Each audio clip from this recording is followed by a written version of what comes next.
Okay guys, this is what we're going to be doing today, is putting the thigh rubber into our thighs. We're going to be using a product that we make here at Plastic Arms Dealer.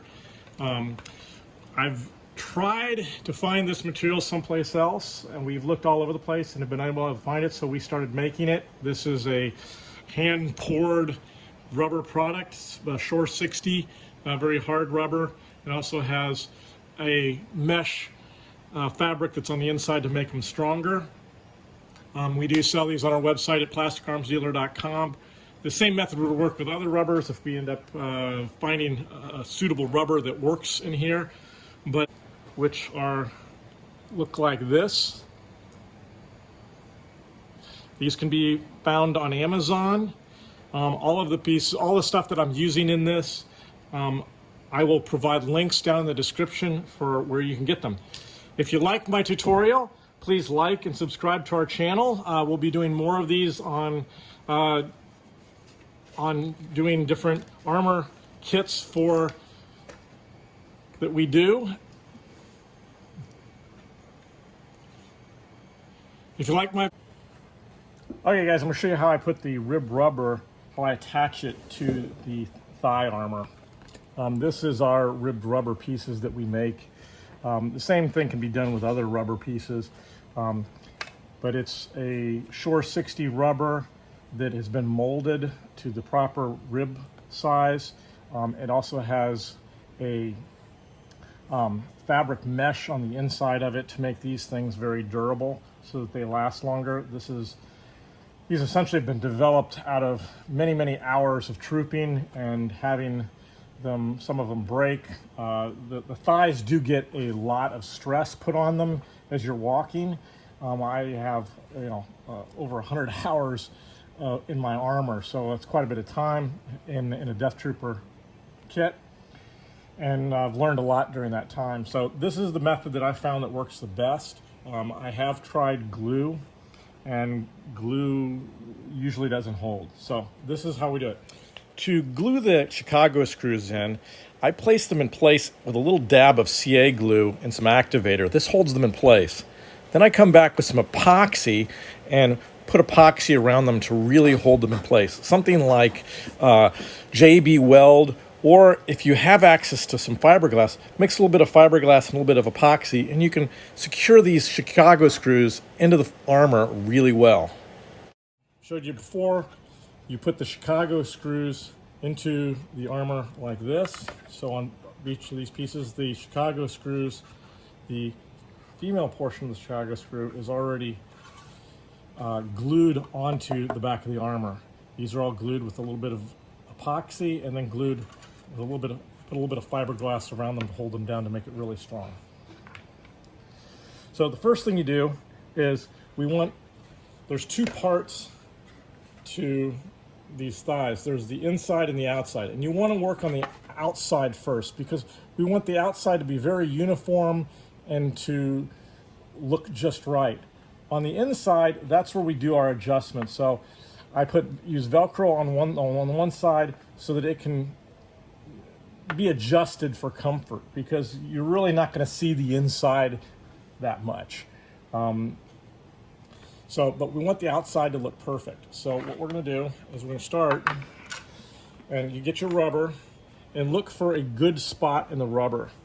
These are all handmade, and being handmade, there may be some slight imperfections that occur in certain spots, but we almost always give you a piece that has enough good area in it to be able to do your thighs. So look for a good spot, or if there is any bad spots, we want that outside of the area. So what we're going to do is we flip it over on this back, and I'm going to leave a little bit, about ½ an inch at the top and ½ an inch at the bottom at least. And I'm going to put it in like that. Get yourself a Sharpie. It's something like silver, or this is gold. We want something that's going to show up when you mark it on the back here.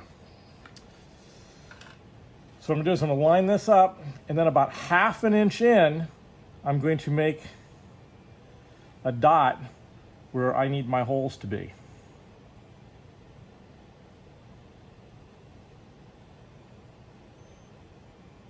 And this one's going to be underneath. So double check those. You can move this up closer if you need, but about 1/2 inch in, or 1 finger in on the rubber. So once that's done, then we want to punch some holes. Now, what I use is, you can get these hole punches relatively inexpensively on Amazon or on eBay. This is just a leather hole punch. And get a leather hole punch that will be the same size as your Chicago screws.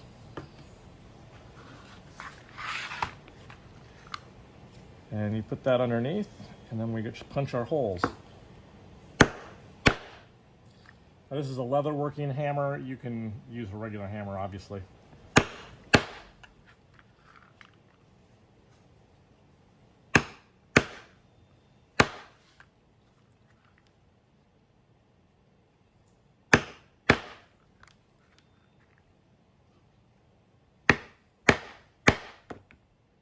I believe you can also find these at a lot of fabric stores as well for punching holes. So once we've got that, we've now got our one side.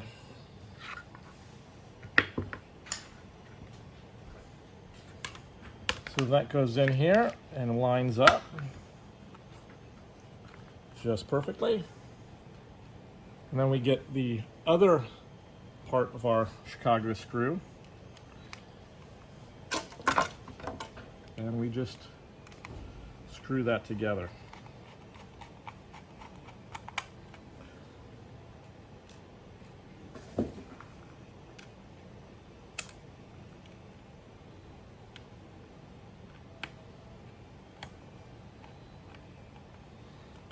Be very careful with these screws. Most of these are decorative screws, meaning that they're usually, tend to find that they're not made to the same tolerances as screws that you might find in a more rigid hardware. So you want to be careful that you get your threads to line up properly so that they go in nice and smooth. If you find that it's not going in right, stop, reset the screw and try it again. If you do strip the threads on these, then of course you've got a problem, because you got to take the one end out of your armor and put it in again. But if you just go slowly, you'll find the threads and they'll go right together nicely.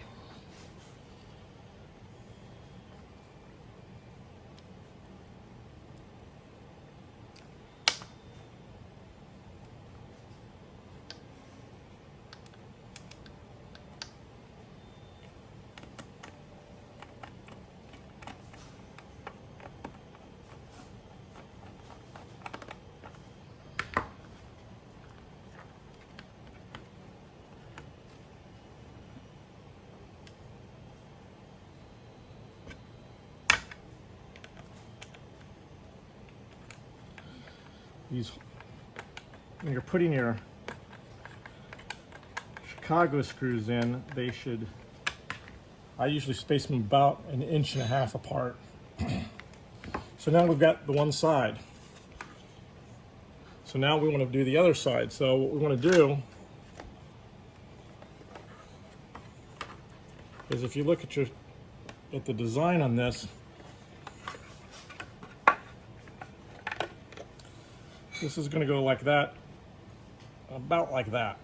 Just a slight angle going up the side.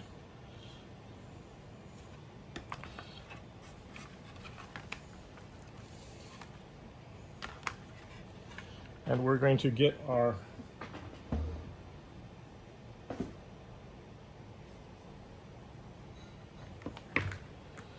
somebody's already taken my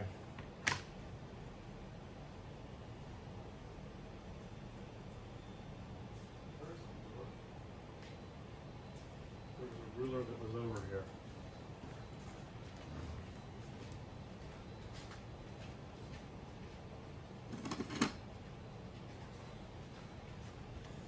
you.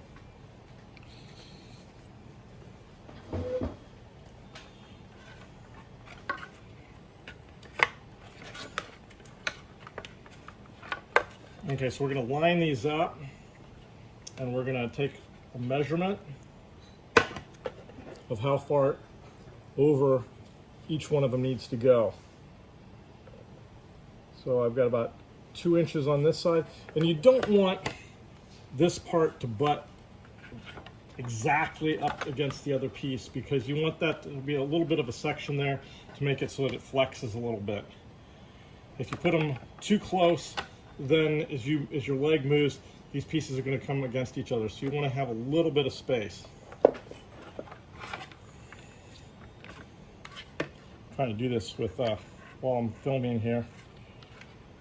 So up at the top here, I'm going to leave about 2 inches, and then about 2.5 at the other end. So this down here, going to take my Sharpie here, and you only want to mark on the back. You don't want to mark on the front. The edge is right there. I can feel it. So I'm going to go from there. I'm going to come over about 2 inches. Same thing at the top. About 2.5 inches. Then I'm going to take my piece, and I'm going to make sure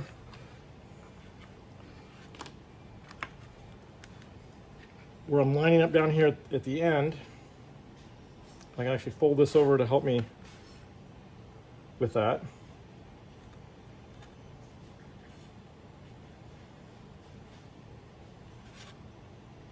And I'm going to line up my edge with those 2 dots that I just made.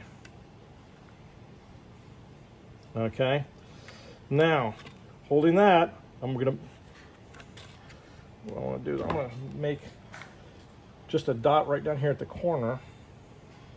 Okay, now from that you can see how much I've backed it off here. I backed those off each about 1/2 inch, so I'm going to back up just about 1/2 inch from that, and then I'm going to go through and make my dots like I did before of where my holes need to be.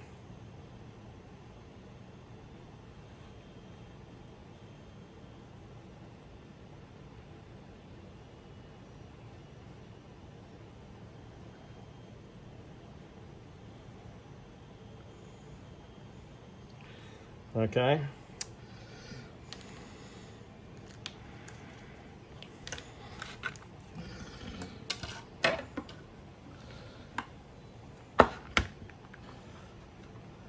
And then we're going to punch those holes.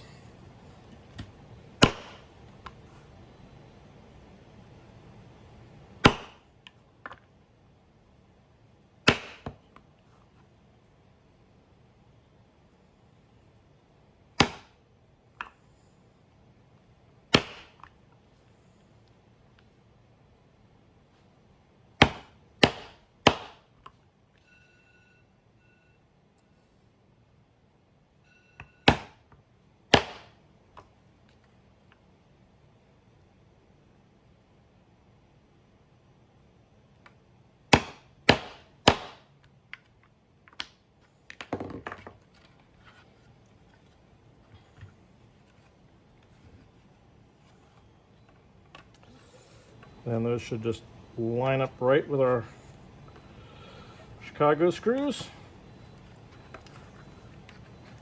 And we'll begin screwing those down. Usually start with one in the middle, just because that kind of helps hold everything together.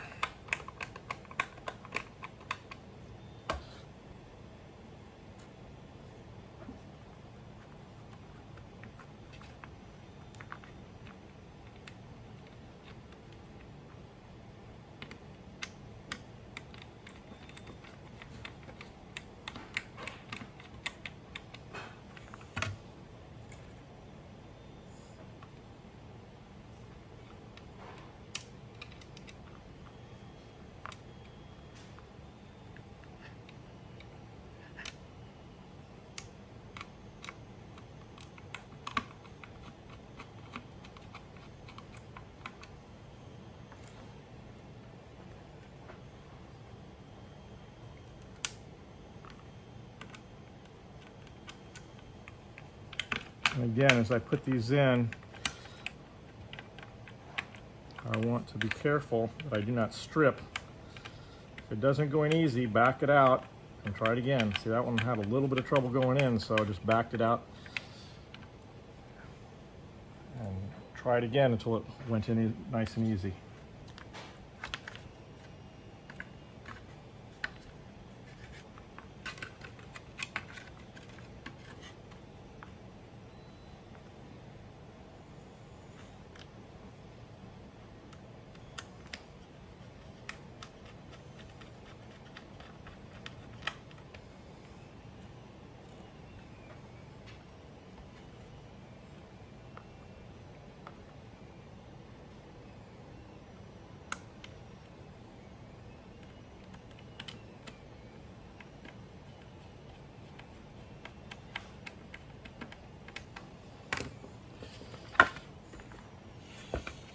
And there we go. We've got it so it comes out very nice.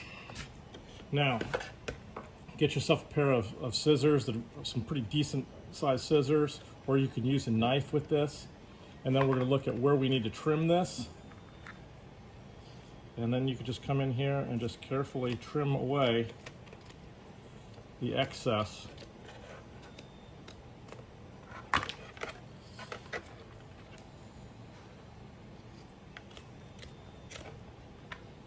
And trim it all back so that you don't see.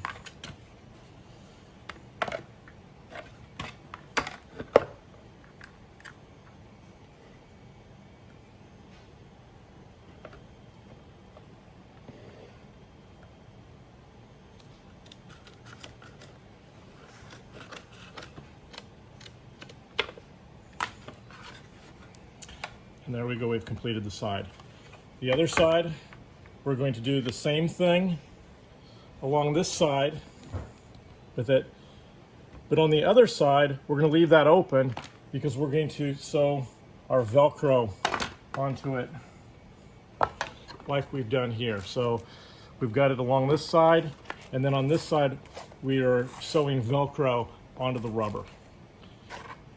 On the other side over here, we've got our the loops of our Velcro, so that this can then just come across and secure on that side and can be adjustable for the person, so that you can adjust this for comfort, so it can be brought all the way in or let out depending upon what's comfortable for you. Okay, for sewing it together, I use, this is a 420D poly bonded thread. Basically, you just want some heavy thread. You can use a finer thread if you want, but this is what I recommend. And I have 2 leather stitching needles. These can be had relatively inexpensively. And what I'm going to do is I'm going to measure out about a little bit more than 4 times the length here. And I'm going to cut this. Now, there are actually some very good videos on how to do this kind of stitching. This is called a saddle stitch. And there are some very good videos on, just look up saddle stitching leather on YouTube. And there's some guys that are much better at it than me. I've learned it enough to be able to make my armor, but that's about it at this point. So I'm going to show you the technique real fast, but I will credit that I got my knowledge from watching some of those other videos from leather workers showing how, so if you look up leather working saddle stitch, that's the stitch that I'm going to use here. What you do is thread the needle through, bring it about 2 inches out, and then you want to take, and you're going to go back through, and you're going to make like an S on top of the needle by sticking the needle through the thread. I don't know if it's gonna, so it looks like that. Then what you do is you pull that all through, down to the bottom, down here, and then you can pull that up, and that basically, that's how you secure, makes a little knot to secure it on the end there. You don't want any kind of other knot, but that is just enough to pull it through. We're gonna do that on the other needle as well.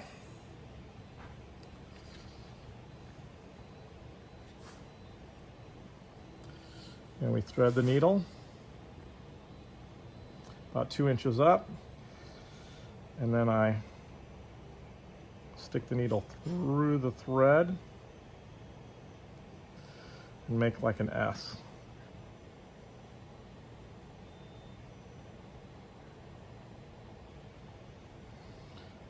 Once we've got that, pull that all down, and then just kind of gently pull it until it secures. Now that gives us a needle on each end. Now, this is really important. You want to get your Velcro and you want to check so that you're verifying how your Velcro is going to go onto your piece. I always want the loops, these are the hooks to go outward away from the person, so that as you're sticking this stuff on it goes underneath, this doesn't get stuck on your undersuit. The loops are on the inside here that this will stick to. So we put this on here, and what we're gonna do is we'll start up at the edge. I usually make it a little bit longer, about 1/2 inch longer on each end. We can trim that when we're done. And we're gonna stick this through right at the edge of our Velcro. Bring that through. And then we're gonna come to our first hole here. And we're gonna stick it through there. Getting it started is always the hard part. Now, guys that work with leather, a lot of them will have I think they call it it's like a vise that they put this in, a stitching vise. I don't have one of those. I don't do enough for this stitching to warrant me owning one, so this is entirely by hand. So you pull it through so you've got it equal on each side, okay? Now we're gonna start our stitching. Big thing is you wanna kind of keep your needles from getting away from you and your thread from getting wrapped up in the other things you've got on your desk. So I'm gonna just go to the next hole and go through it, push through my Velcro, and pull that out. Now, one thing so that's how we do the thighs and how we get the rubber into the thighs.